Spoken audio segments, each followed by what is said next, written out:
Hello, welcome to episode 263. Today we're going to be teleporting players that enter or leave a large or odd shaped area. It's probably the longest title we've had. This is very similar to episode 259, but there's a comment on there from SelcouthSparks about an alternate way to do it. And I thought, well, it's nice to have alternatives, and this is a good one. So I thought I'd show you. I'm going to make my area. So our last version was checking a square area. Oh, there's a... I should fill that in, really, shouldn't I? So this time we're going to check an area which is just a little bit different shaped. There we go. We'll check that. So, you don't have to put this wool where it's visible.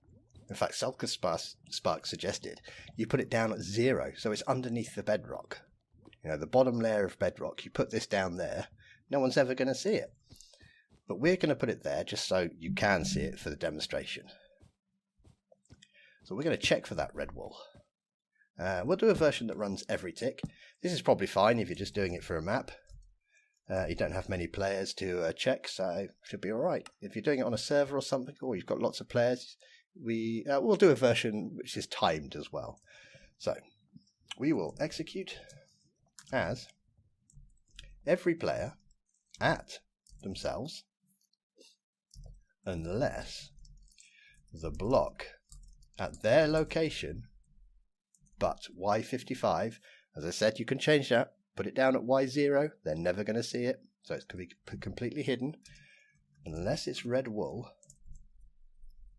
then we will run TP that player. Well, we better get some coordinates. Done. Let's go and get some coordinates. We'll TP them to here.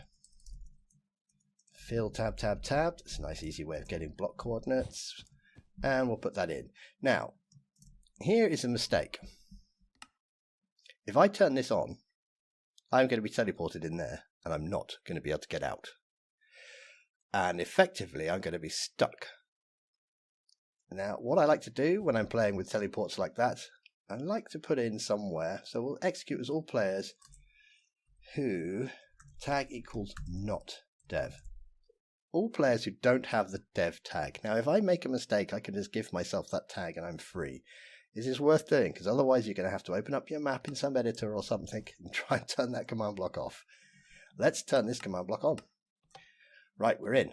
We're in our strange shaped area. As long as we stay on the red wool, we're fine. In fact, we could even make ourselves a path, and off we go. But as soon as we leave, we're back in. Fantastic. Well, that's leaving the area. What if we want to do it if they go into the area? Okay, that's no problem. Well, I can't get to the command block. Luckily,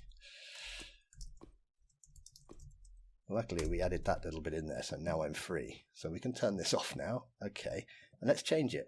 And all we should have to do is, first of all, make sure we're teleporting them back outside. So let's teleport them to, this will do, random area. Fill, tab, tab, tab. Copy. So let's change the location we're teleporting them to. We'll do that first. And then we're just going to say if instead of unless. That's all we have to change. If. Done. And we'll turn it back on. Nothing's going to happen. 2 reasons. 1, I haven't walked on the red wool.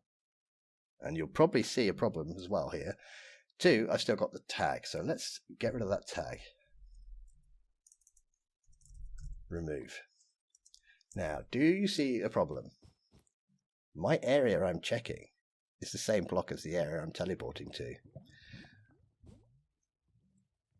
I am stuck. I cannot escape because I'm on a red wool, so it's teleporting me back here. Now, luckily, obviously I'm in creative, so I can just break that. Okay, let's change the color of that and fix that problem. There we go. Now let's go into the odd-shaped area. We'll go on to the end over here. Boom, here we are. We're back. Cool. No problem. Working fine. Right, let's turn that off. That's probably all you need, to be honest.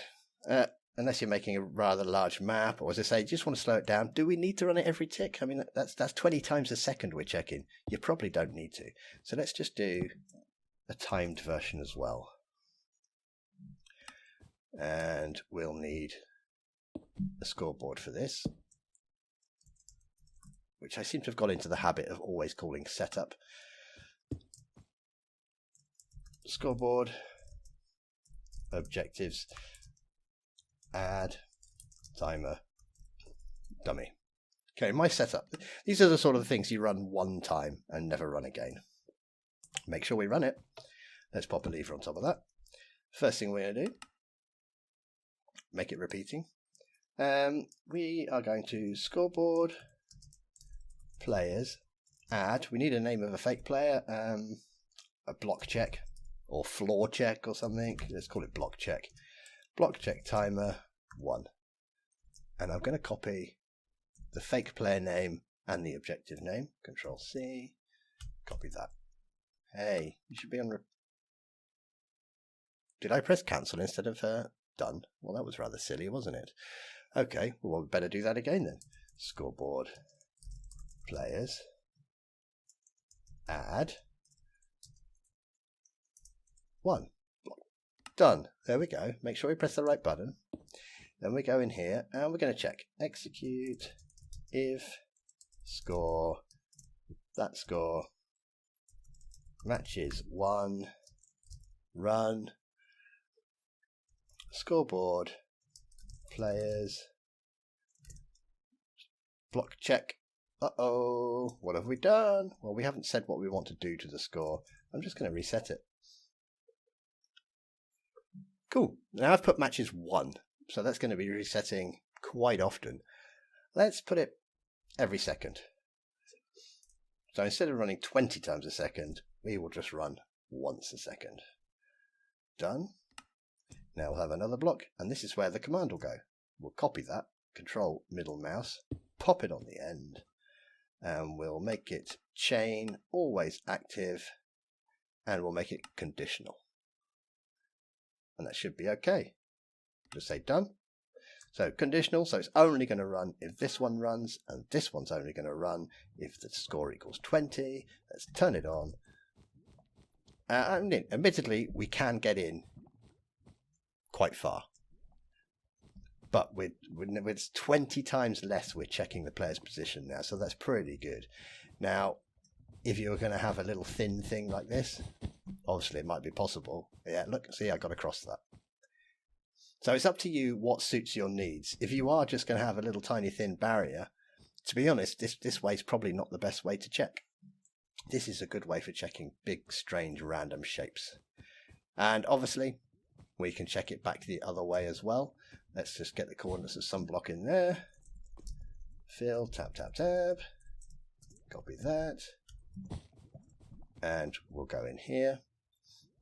We'll check we've got the not dev tag. So execute as anyone who doesn't have that tag. And we'll just change this to unless. And we'll go to the end. And we'll change the position. Turn it on every second. If I try and escape, this way works better for this sort of, for the once a second, because I'm never going to get very far before I get teleported back in. So this is okay for this if they're trying to escape. Right, give myself that tag or I'm stuck in here forever. Tag. Now, again, another use for that tag. It's very useful for stopping you getting trapped. What situation could we be trapped in here? Maybe we didn't change this. So had we left that as this block,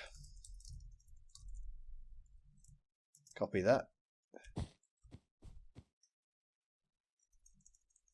So if the player is not on red, if the player is not on red wool, teleport them there. Well, I'm teleporting them out of the red wool area.